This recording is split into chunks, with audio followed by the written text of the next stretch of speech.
نواسے حسن اور حسین اس ترازو کے دو پلٹے ہیں، دو پلٹے ہیں۔ والائمۃ من امتی، اور جو باقی ائمہ ہیں جو امام حسین علیہ السلام کے نسل سے ہے، والائمۃ من امتی خیوط، جو باقی ائمہ ہے وہ اس ترازو کے رسیاں ہیں، کیونکہ یہ دونوں پلٹے باندھے جاتے ہیں رسیوں کے ساتھ، ان کا رسیوں کا تعلق پلر کے ساتھ ہوتا ہے۔ پلر کا تعلق کس کے ساتھ ہوتا ہے؟ اس لکڑی کے ساتھ ہوتا ہے، اس لکڑی کے ساتھ ہوتا ہے، اس لکڑی کا تعلق علاقے سے ہوتا ہے۔ والائمۃ من امتی خیوط، اور باقی ائمہ جو ہے میری امت کے جو باقی ائمہ ہے وہ اس ترازو کے رسیہ ہے۔ یوزن فیہ اعمال المحبین، یہ وہ ترازو ہے جو محمد اور آل محمد سے محبت کرنے والے ہیں، یعنی مجھ سے اور میرے آل سے محبت کرنے والے ہیں، ان کے اعمال اس ترازو میں تولے جائیں گے۔ سبحان اللہ۔ تو جن کے اعمال اس ترازو میں تولے جائیں گے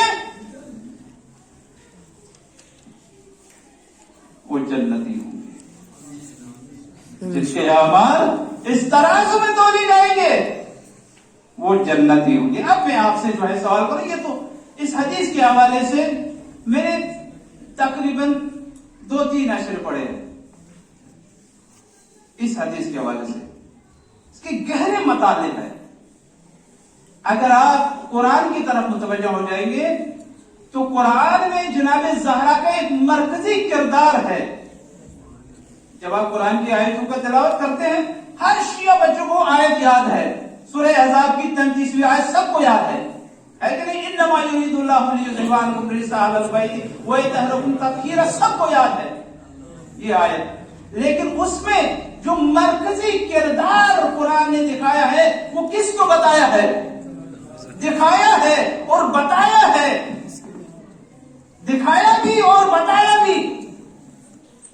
کس کو بتایا ہے؟ جناب زہرا کو بتایا۔ اس حدیث میں بھی جو مرکزی کردار ہے، مرکزی حیثیت رکھنے والی شخصیت ہے، وہ جناب زہرا کی ذات گرامی ہے۔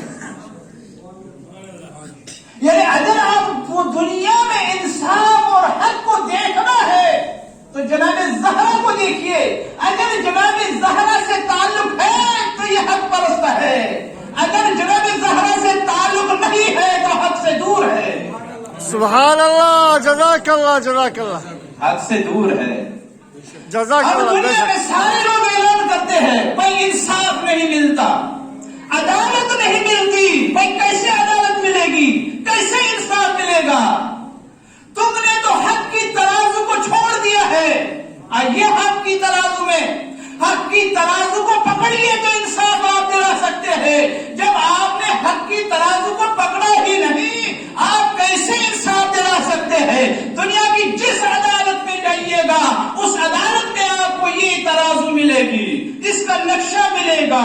یہ حق کی علامت ہے، عدالت کی علامت ہے۔ اگر آپ کو عدالت قائم کرنا ہے تو جناب سیدہ سے محبت کرنی پڑے گی۔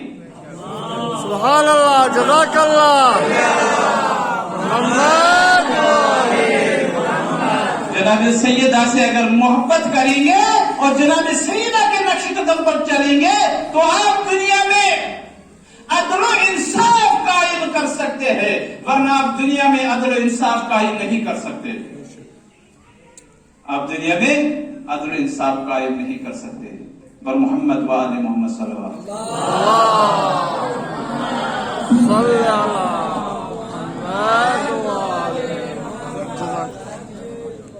اس کے بعد میں گزارش کروں گا جناب سید فیضان حسین صاحب سے۔